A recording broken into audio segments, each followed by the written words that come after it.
right now for me, the thing that was front of mind, and it's because in some ways we saw some reports about it, is that Tyron Smith and the Cowboys are expected to kind of figure out a way for his contract to be less of a cap ornery liability. Great word. Thank you. And that started me thinking about the idea of all of the tackles that you have on your team. So first of all, is this a good move, RJ, the idea to make sure that Tyron Smith remains on this team and preferably at a better number? Hell yeah. I mean, I'm not emotionally ready for Tyron to move on. He's younger than me. So him retiring would really just kind of shatter my perception of reality. Plus, I mean, he's one of those dudes, I mean, and they exist across the NFL who you're like, that guy needs a Super Bowl, right? Like that guy needs one on his resume. And so Tyron's given a lot, and it would be awesome for things to end the right way for him. But I mean, in all seriousness, as it relates to this year, I mean, we can sit here and we can list problems as we see them, right, with the roster and areas that we want them to address. And if Tyron were to move on or they were to move on, I mean, now offensive line is a bigger issue. Okay, cool. You have Tyler Smith, and we're all pumped, but are you going to pay Connor McGovern to play left guard? Is Matt Farniok going to start for you? Or are you going to draft Osiris Torrance and you're going to spend your first-round pick there? Like, you know, all of a sudden, I mean, Tyron is truly probably the first domino that has to fall, I think, this offseason in terms of actual moves for them to figure out a path forward in the overall.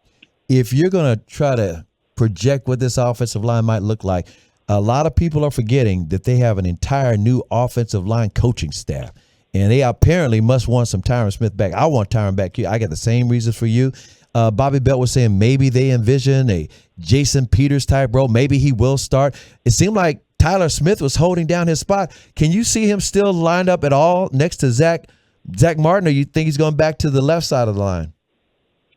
I think that, you know, he's talented enough, and they seem to be certainly, you know, we saw creative enough to where I don't know that we have to put him into a box. And I know that sounds like a fence-riding answer, but, like, I don't know that we have to say he's the left tackle or he's the swing tackle. I mean, the uniqueness of this is, you know, I know Steven, you know, said that Terrence Steele's, you know, supposed to be ready by training camp, but what if he's not, right? Or what if whatever happens? Right. I mean, like, you know, I think you want to keep options open, and having Tyron gives you another one. And so I'm a fan of it in that sense. There's no con. I mean, there really isn't. And I don't think it's worth freaking out if Tyron is playing left tackle. I mean, if your offensive line left to right is Tyron, Tyler, Zach, Terrence, I mean, that was what the goal was a year ago. You know what I mean? So I don't think that we have to be in a rush to make Tyler Smith the left tackle of the future now. I mean, this is you're kind of living in both the past and present at the same time. This is Dirk and Luka on the same team, I feel like, in a lot of senses. Sorry, I'm still recovering because you hit me with the Tyler, Zach, Terrence, and that took me a second to process. But I'm back with you now. There's a Z between those two T's. Two T's on each side. You got a Z sandwich. There's 4 T's actually. Yeah, 4 T's. And then two T's on each side. It's a weird Smiths. circumstance. Yeah, and 2 Smiths. Like, what are we doing, guys? And 3 TS's if you go by initials. Do you feel like we need to like change people's names to make this easier, RJ? I do. Or we've got to do the it's like you can't even do the jersey where you put like T Smith. You know what I'm saying? Right. Like, you've got 2 of those. We got to get nicknames. We got to be like Big Slim or something. Yeah, or, you know, they wear numbers for a reason, right? Like, we'll just be the cool football guys that are like, oh, yeah, 73. You know what I mean? Like, that's what we have to do for now. That's Coach speak. That's RJ Ochoa of Blogging the Boys. RJ, so, you know, Tyron Smith, you find a way to work a deal to save you some money, but obviously there's some more savings that needs to be done in order to sign your draft class and all of these things. I know at Blogging the Boys, you guys have kind of put together some of the cuts that could help make that cap space happen. What are the cuts or the moves on the roster that you would like to see these Cowboys make in order to, you know, clear up that cap space that's necessary to operate? Well, you know, I keep waiting for the overnight. I've been really into overnight oats lately, by the way, and so I would like to, you know, one morning get to them and have the Dak overnight happen that he and Steven have talked about. Yeah. Just do it. Like, we don't need to sit here for 3 months and extension. We don't need to let Jalen Hurts or Joe Burrow or Justin Herbert get paid and impact the market whatsoever. That's what happens. Just swallow it, get it done, and alleviate some salary cap space that way. And I mean, I think that the two most obvious answers are super low hanging fruit. I mean, it's a Dak extension, and it's, nobody ever feels comfortable suggesting a player should be cut. Because I wouldn't want anybody to root for me to lose my job. Right. But Zeke is obviously a situation that they've talked about addressing, that it makes sense to address relative to production and things like that, and what is effective and what is efficient. And so I think you establish those two haircuts, and all of a sudden you can be a little bit more active in these the middle parts of March, which is what I think we all want to see starting next Monday. All right, exactly. I want to force you to give me a little bit more difficult answer. I'm gonna make you work because we've kind of talked about the idea that it seems like Zeke is in some ways like a totem for these Cowboys, in particular Jerry Jones. And if they are able to figure out something that gets that number way down, we could easily see him remaining on this team. So let's use the assumption that you obviously you create a little money there, but he remains on the team. Is there anything else that goes into the cuts in your mind or the cap clearing? Well, first of all, a totem is an incredible way to put that. I feel like, isn't that what it was in Inception, right? Like that was what they used with totems, that's right. to establish reality. Wow. Reg flexing that bandwidth in his brain.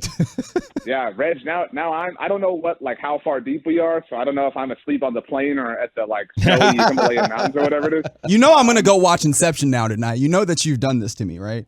You have to, after the newest episode of Survivor and Mandalorian, of course. But other than that, I mean, I don't want to duck the question, but nothing is a must do to me beyond that. Like there is no true, you absolutely before the offseason is over have to accomplish this. You want to cut, spin the wheel? Okay, fine. I'm not attached or whatever to anybody. And I'm also if Leighton Vander Esch leaves, if Donovan Wilson leaves, I'm not losing an enormous amount of sleep over that, despite the fact that I think highly of both of those players. But I think you have to get the Dak extension done. I think you have to figure something out with Zeke because that impacts this offseason. And you have to kind of, you have to establish a real totem. This isn't, Zeke can't be your totem anymore. I'm not rooting for anybody to lose their job, but I would love to see, Mike McCarthy win. And Mike McCarthy kind of get his way and see this team acknowledge, okay, you know what? We did something that, doesn't look super smart now. It was a mistake 4 years ago. We can all whatever, but we don't have to live in this sunk cost fallacy. We don't have to, do something just to make ourselves feel good and be able to sleep better at night. No, build the best football team. I think that is a very simple request from Cowboys fans to the front office. I've always wanted them to use all of the weapons available to them to team build, not just say we're draft and develop. In other words, use the first week of free agency, use your trade opportunities, but they refuse to look at those two other parts. They just kind of lean towards the draft and development. If they were to go after somebody the first week in free agency, which they kind of hint that they might get another offensive weapon, another shiny toy, somebody that could help Dak. And we're not talking about a trade for D-Hop. We're talking about free agency. Whom would you personally like them to go after? We already know who Jerry wants. I mean, my job is to create content around this team. So if I'm being super selfish, I mean, the SEO around Odell Beckham's name is pretty well established. That's right. So you know what I mean? Let's do that. Let's be the rising tide that lifts all boats. And I don't know if that's the big move. I know we've all been talking about that for a week. That this team is cooking up in the lab, like Walter and Jesse, but I mean, you got to have somebody. I mean, you cannot, today is Wednesday, right? The new league year is a week from now. And we cannot be sitting here a week from this moment when next week's episode of Survivor comes out without a new veteran wide receiver. You just can't. That would be a failure in my mind. I mean, if you have spent the last month and a half, moping around saying, man, Pollard got hurt, fractured his fibula, and we were stuck. We had nothing. We couldn't do anything. And to be very clear, Jacoby Myers would not, be the world to me, would not be the dude in It's a Wonderful Life lassoing the moon for me. But you know what? I think we're all, y'all correct me, our expectations are so low. Do something. Sign a guy. You know what I mean? Sign somebody. Prove to us you're awake in there. And we'll perk up. You know what I mean? We'll give you your flowers, and that's kind of how I feel about this. The D-Hop thing would be awesome. You know, and to be clear, there's not going to be like an A+ thing, right? Like they're going to do something, and then a lot of us are going to sit here and moan and groan and say, that's it, whatever. But I mean, I'm at a place where this is a pass-fail, you know, test right now. Do something, you pass. Do nothing, you fail. I'm not going to hand out any grades. My class is super easy. Oh, here you go. The press conference. Here's Steven, here's Jerry, and we're here to announce that we are signing T.Y. Hilton, bringing him back for an extension. That's your free agent move, yeah. You saw Odell Beckham run, though. You saw that knee work, right? It was happening. Outside of that, obviously draft coming up, and we'll talk to you again before that draft, I guarantee it. But we're starting to see mock drafts, and we might do some mock drafts later, that are giving the Cowboys a tight end. And I know that they want dynamic additions to this offense, but our kind of rule of thumb is that tight ends are usually not productive in their rookie seasons. How do you like the idea of the Cowboys possibly drafting a tight end here? I would rather become a Texas Rangers fan than see the Cowboys. And I say that as a Houston Astros fan. I don't tease y'all enough about that. There it is. I was waiting, honestly. You know, like I wrote about this today at our site, and you mentioned it. Since 2000, there is one rookie tight end to eclipse 1,000 yards in a season, and that's and obviously his rookie season, and that's not first round tight ends. That is literally all rookie tight ends. And like yards are not the end all be all, but it was Kyle Pitts.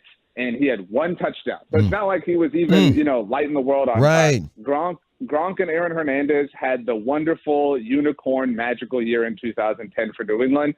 Okay, great. But, you know, rookie tight ends don't fare well for the Dallas Cowboys. Since 2000, the most touchdowns ever caught in a season by a rookie tight end was Marty B TV back in 2008. There is a three-way tie for the second most touchdowns caught by a rookie tight end in team history since 2000. Gavin Escobar, Peyton Hendershot, and Jake Ferguson. So literally your two rookies a year ago are tied for second place on that list. Jason Witten caught a single touchdown his rookie year in 2003, and that's it. There are no other rookie tight ends who caught a touchdown for the Cowboys. And I mean, I know that you don't draft for right now, and I hate the term win now, whatever, blah, blah, but this is a team that has to do something serious this season. You have to get that ball across the goal line, to use a super lame cliche.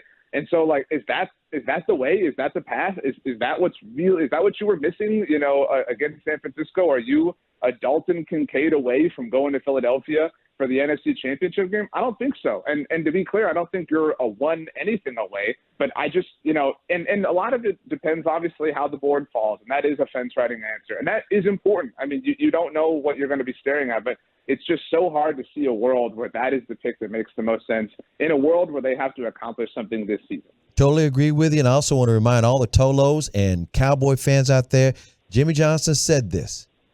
This is Lion season. There's a lot of poker being played. When you hear a lot of these GMs and Jerry Jones sitting on the bus talking about things and pontificating, sometimes he's negotiating through the media, and sometimes they're just flat out lying because they don't want to show their hand.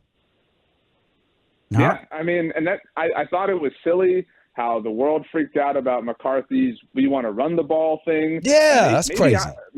To freak out is what I'm saying. Soft. Like, maybe I'm old and crotchety and, like, I hate the kids screaming about everything. But, I mean, let's just chill out. This is a very good team. They have made some mistakes, but this is the time.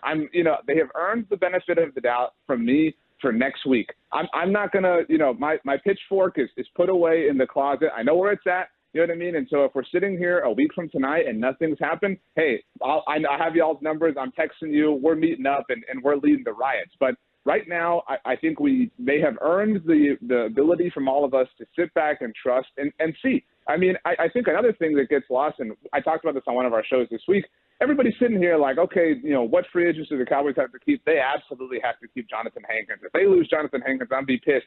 You mean the dude they traded for the week before the deadline that nobody gave them credit for? Like, we do sometimes live in the let's just bag on the team place, and we don't acknowledge just because they didn't win the Super Bowl, we pretend like they didn't do anything right the entire season. That's right. That's right. Also, just reminding you, if you call them riots, we will not fare well. But I will tell you to fare thee well, RJ Ochoa, Blog and the boys. Appreciate you taking a little time for hanging out with us. Hey, guys, if a Cowboy rides into town on Friday and leaves 3 days later on Friday, how's that possible? I don't have the bandwidth to think about that right now. You know what? I'll tweet you when I figure it out. How about that? I'm your Huckleberry. Good luck. Fantastic. I believe in you guys. But between the two of you, you can get it. We'll see. 877-881-1053. Help us. Please. Oh, appreciate RJ Ochoa Thanks, RJ. blogging the boys.